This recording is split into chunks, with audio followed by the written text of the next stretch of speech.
estar aquí. La verdad que es un lujo tenerte porque decías que tenés pocos seguidores aquí en el piso escuchándote y yo creo que en Tucumán ya tenés muchísimos seguidores. Ay, muchas gracias a ti por invitarme como siempre.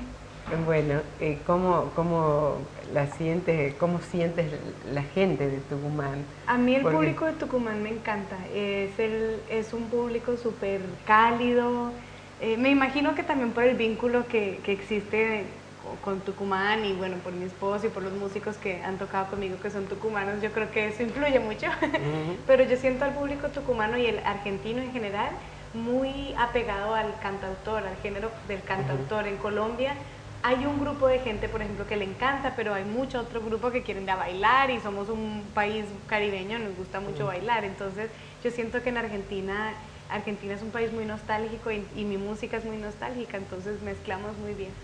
¿cuándo fue la primera vez que actuaste en Tucumán? En el 2001, en diciembre del 2001, justo con toda la crisis del corralito, aquí estaba yo. Y fue uno de mis primeros conciertos con mi grupo, porque antes había dado conciertos con otros grupos que cantaba en Colombia, pero ese fue uno de los primeros conciertos que dimos con el grupo, con ya algunas de mis canciones, entonces es un concierto que recuerdo con mucho cariño. ¿Y cuál fue tu primera canción? Ay, ¿Te mira, yo he recuerdas? compuesto desde chiquita, he compuesto muchas canciones. Las primeras eran de amor paternal a mi papá, todas las canciones primeras a mi papá, a mi hermano, ¿no? Y no ¿Cuántos recuerdo, años tendrías? yo pienso que alrededor de 10 años cuando compuse, o incluso antes, pero así la primera que compuse que me acuerdo más o menos que ya tenía forma de canción con verso y con coro fue cuando mi hermano se fue a vivir a Canadá. Yo tendría unos 14 años y él se fue a estudiar a Canadá y yo le compuse una canción súper así melancólica que lo extrañaba y se llamaba Una lágrima más, ¿no? Y entonces era que ya mis Sonaba ojos bolero. lloraban, sí. Era una balada, porque al principio yo componía más como acercándome al pop y a la música americana, entonces casi siempre eran baladas. Dices cantautora y decías que en Colombia hay un grupo aparentemente reducido que sigue al cantautor. ¿En qué se diferencia con alguien que compone canción y que canta y no se denomina cantautor? Es una pregunta muy interesante y la acabo de aprender hace poco en una conferencia que estaban dando de los premios Grammy Latinos y yo decía, bueno, a mí siempre me han dicho, bueno, cantautora. En realidad el término cantautor es un término nuestro. En Estados Unidos no existe el término del cantautor, existe el término del compositor de canciones que canta sus canciones.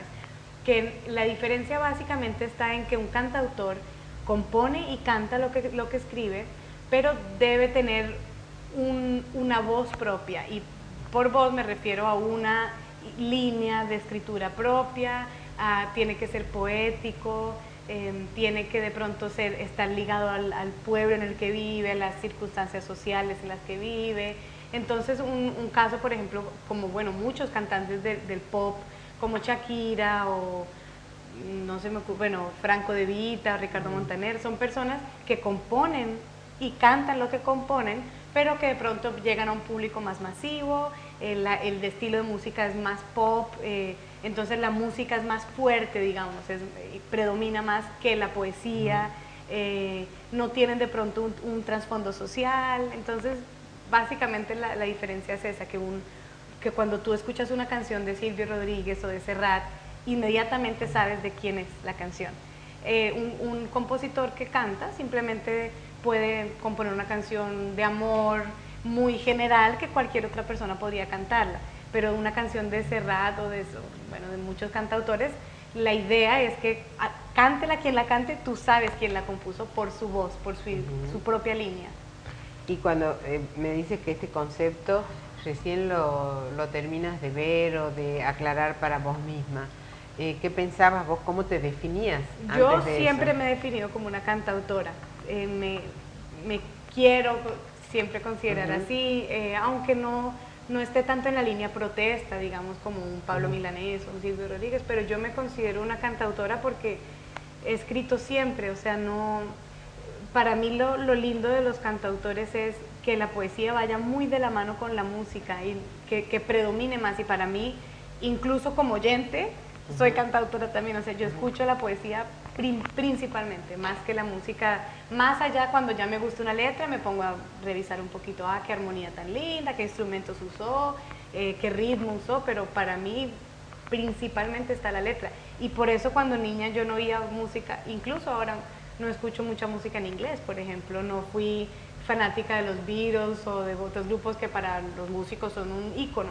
Para mí no, por la simple y sencilla razón de que no entendía las letras. Entonces hay mucha gente que escucha jazz o música clásica y puede llegar a emocionarse profundamente. Yo no logro eso, porque para mí tiene que haber un cantante que me esté contando una historia. O sea que la escritura y la creación en palabras es fundamental. Fundamental, y la poesía. Para mí es lo más lindo del ser humano, es la poesía. También me gusta la música instrumental y también me gustan cantantes que no entiendo. Tengo un cantante que no entiendo un idioma africano, por ejemplo, y me conmueve. Pero no hay nada para mí como el idioma español y la poesía en español. ¿Y qué diferencia encontrarías entre la poesía y la canción? Bueno, no sé, la canción es un instrumento tan lindo para mí porque es poesía cantada, eso es lo que a mí siempre me ha gustado. Pero hay una limitación, que en la poesía de pronto no la tienes. Entonces yo, por ejemplo, casi tengo bien separado cuando yo siempre estoy escribiendo en un cuadernito y tengo muy claro cuando va a ser una canción o cuando simplemente va a ser un poema o incluso ni siquiera un poema, un texto. Entonces la canción, digamos, te limita por la parte melódica y rítmica que no puede ser tan extensa, por ejemplo, como un poema o al revés, o tal vez un poema de una sola frase puede ser ya un poema, una canción necesita de un poquito más. Entonces la diferencia es que hay limitantes, digamos, de la música. Bueno, canciones seguramente ¿recuerdas algún poema para hacer una ejemplificación de eso que estabas diciendo? O sea, a ver, ¿qué sería? Hay un poema que es uno de los primeros poemas, que incluso es un poema muy largo, de Rubén Darío, que se llama A Margarita de Bail, y es uno de mis poemas preferidos, que me lo regaló mi tía, un libro precioso con ilustraciones divinas, y es un poema que yo me aprendí siempre de chiquita. Y lo que yo hice recientemente en mi más reciente disco, que ya aprendí que no se puede decir último disco, sino más reciente, lo que hice fue dedicarles a mis sobrinas una medio versión del poema, porque mi tía me lo había regalado a mí, entonces yo les hice una canción a ellas, y es con la primera frase que dice: un rebaño de elefantes y una tienda hecha del día, un palacio de diamantes y un gran manto de tisú, y una gentil princesita tan bonita, Margarita, tan bonita como tú. Entonces yo lo que hice fue hacerles la primera parte del poema: un rebaño de elefantes y una tienda hecha del día, un palacio de diamantes y un gran manto de tisú, y una gentil princesita tan bonita como tú. Y después yo les digo mi parte: yo no tengo un gran palacio, ni un rebaño, ni elefantes. Yo te ofrezco un cielo abierto de estrellas en luna llena. Y si igual que la princesa, un lucero has de querer, te ofrezco hasta allí llevarte para que lo puedas tener. Entonces ese es uno de los poemas que más me ha gustado siempre. Bueno, la mejor forma de honrar un creador que trasciende en la historia, creo que justamente es con la recreación, claro, esto que haces, porque le sigues manteniendo viva esa letra. Esto está presente en muchas de tus canciones, muchas, ¿no? muchas. Y me inspiro mucho en escritores, en películas, por ejemplo, cada vez que me impacta algo. Últimamente estoy viendo... ¿Qué película te impactó? Bueno, la última que vamos a oír, la canción que se llama Mar Adentro, es una canción, es una película española que me impactó mucho. La historia me impactó porque es una historia verdadera, y lo curioso y lo lindo que uno puede hacer como compositor, me parece. Yo traté de poner en la canción, de escribir en la canción lo que Ramón Sampedro sentía, que era fue una persona que vivió tetrapléjica por 26 años, y él quería morir. Ese era su deseo y fue su gran lucha, porque físicamente no podía suicidarse. Pero yo, por ejemplo, incluso al querer tanto a Ramón, al leer su historia, al ver la película, todo, yo no pienso como él. pero en la canción me puse en su papel y estoy todo el tiempo diciendo, no quiero vivir, no, estoy tratando de experimentar lo que él experimentaba, aún estando en contra, digamos, de yo pienso que yo no pensaría así si estuviera en su situación, pero bueno. Esta que la tenemos grabada, la tenemos grabada en un concierto podríamos en Boston. escuchar entonces. Que la luna se ha enredado entre tu pelo y mis dedos, no la pueden arrancar. Es que llevo el mar aquí tan dentro de mi pecho y es por eso que me cuesta respirar. Mar, adentro despacito yo camino sin tocar la arena mar. Despierto y sigo solo encontrando la manera de tocar tu voz, de tocar tu olor. La, la, la, la, la, la, la, la, la, la, la, la, la,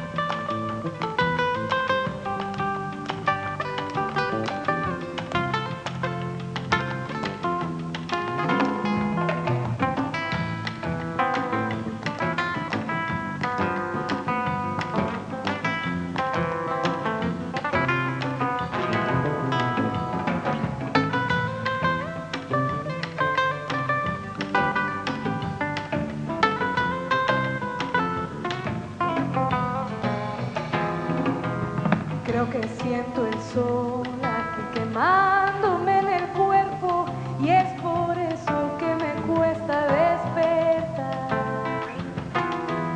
Creo que veo el mar atrás de la montaña y porque me cuesta tanto irlo a buscar. Mar, adentro despacito yo camino sin tocar la arena mar. Despierto y sigo solo encontrando la manera de tocar tu voz, de tocar tu olor. La, la, la, la, la, la, la, la, la, la, la, la, la,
la, la,